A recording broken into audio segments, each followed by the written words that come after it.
জানুয়ারি 2025 খ্রিস্টাব্দ। তুরাগ থানাধীন দিয়াবাড়ি মেট্রো গোলচত্বর এলাকায় অবস্থিত রায়দা বাস ডিপোর মালিক আনোয়ার হোসেন শিকদার গত 17 জানুয়ারি সকাল 9টার দিকে বাসা থেকে বেরিয়ে রায়দা ডিপোর উদ্দেশ্যে রওনা হন। ওই দিন সন্ধ্যা পর্যন্ত তিনি বাসায় ফিরে না আসায় এবং ফোন রিসিভ না করায় তার পরিবারের সদস্যরা বিভিন্ন জায়গায় খোঁজাখুঁজি করে, কিন্তু তাকে কোথাও না পেয়ে পরদিন 18 জানুয়ারি তুরাগ থানায় একটি নিখোঁজ হওয়ার জিডি করেন আনোয়ারের স্ত্রী শিউলি আক্তার। জিডি তদন্তের এক পর্যায়ে আমরা জানতে পেরেছি যে এই আনোয়ার হোসেনের সাথে যে রায়দা বাসের ওখানকার যে ড্রাইভার, একজন ছিলেন নাম হলো আসাদুল এবং আরেকজন ছিল সবুজ, এবং আরও তাদের সাথে যারা ওখানে হেল্পার এবং নাইট গার্ড ছিল, প্রায় 5-6 জন মিলে এই হত্যাকাণ্ডটি ঘটিয়েছে। আমরা এই জিডি তদন্তের ধারাবাহিকতায় আমরা বিভিন্ন সময় অপারেশন চালিয়েছি। থানা সূত্রে জানা যায়, জিডির প্রাথমিক তদন্তকালে তথ্য পাওয়া যায় ব্যবসায়িক লেনদেন নিয়ে বিরোধের জেরে আনোয়ারকে হত্যা করা হয়েছে। এমন তথ্যের ভিত্তিতে তথ্য প্রযুক্তির সহায়তায় সম্ভাব্য হত্যাকারীদের শনাক্ত করা হয়।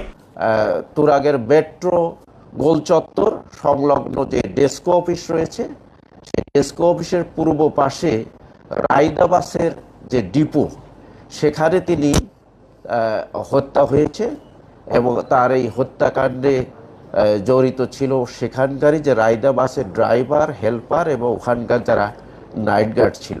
গতকাল দুপুরে আনুমানিক 2:30টার দিকে আশুলিয়া থানা এলাকায় অভিযান পরিচালনা করে কালাম ও শাকিলকে গ্রেপ্তার করে তুরাগ থানা পুলিশ। পরবর্তীতে তাদের দেয়া তথ্যের ভিত্তিতে দুপুর আনুমানিক 3:30টার দিকে উত্তরার দিয়াবাড়ি এলাকা থেকে সবুজকে গ্রেপ্তার করা হয়।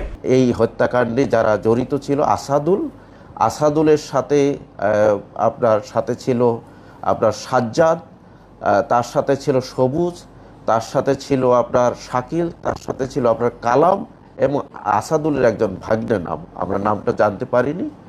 আমরা অপারেশন চালিয়ে আশুলিয়া এবং সাভার এলাকা থেকে আমরা 3 জনকে গ্রেপ্তার করি।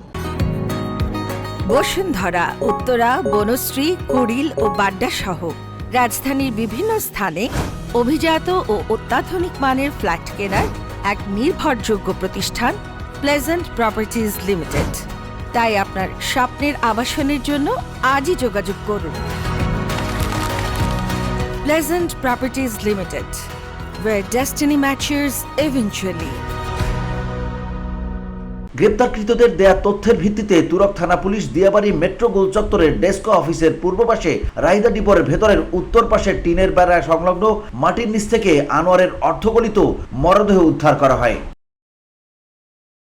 ভিকটিমের পরিবারবর্গ ঘটনাস্থলে উপস্থিত থেকে আনোয়ারের মৃতদেহ শনাক্ত করে। পরে মৃতদেহটি ময়নাতদন্তের জন্য শহীদ সোহরাওয়ার্দী হাসপাতালের মর্গে পাঠানো হয়। এই ঘটনায় ভিকটিম আনোয়ারের স্ত্রী শিউলি আক্তার বাদী হয়ে গ্রেপ্তারকৃতরা সহ আরো 5-6 জনের বিরুদ্ধে তুরাগ থানায় গত 25 মে একটি মামলা দায়ের করেন। জিজ্ঞাসাবাদে তারা পরের দিন তাদের দেখানো মতে আমরা এই মাটি খুঁড়ে এই লাশ উত্তোলন করি। লাশ উত্তোলন করলে তার যে ছেলে এবং ভাই দেলোয়ার হোসেন, এই ভিকটিম আনোয়ার হোসেন শিকদারের ভাই দেলোয়ার হোসেন, তার ছেলে এবং তার অন্যান্য আত্মীয় স্বজন সে লাশকে শনাক্ত করে। প্রাথমিক জিজ্ঞাসাবাদে গ্রেপ্তারকৃতরা স্বীকার করেছে যে তারা সবাই রায়দা বাসের চালক। গত 17 জানুয়ারি 2025 সকাল 11টার সময় রায়দা বাস ক্রয় বিক্রয়ের লেনদেন সংক্রান্ত বিরোধের জেরে তারাও তাদের কয়েকজন সহযোগী মিলে পূর্ব পরিকল্পিতভাবে আনোয়ার হোসেন শিকদারকে বাস ডেপোর ভেতরে হত্যা করা হয়। VOD Bangla news desk.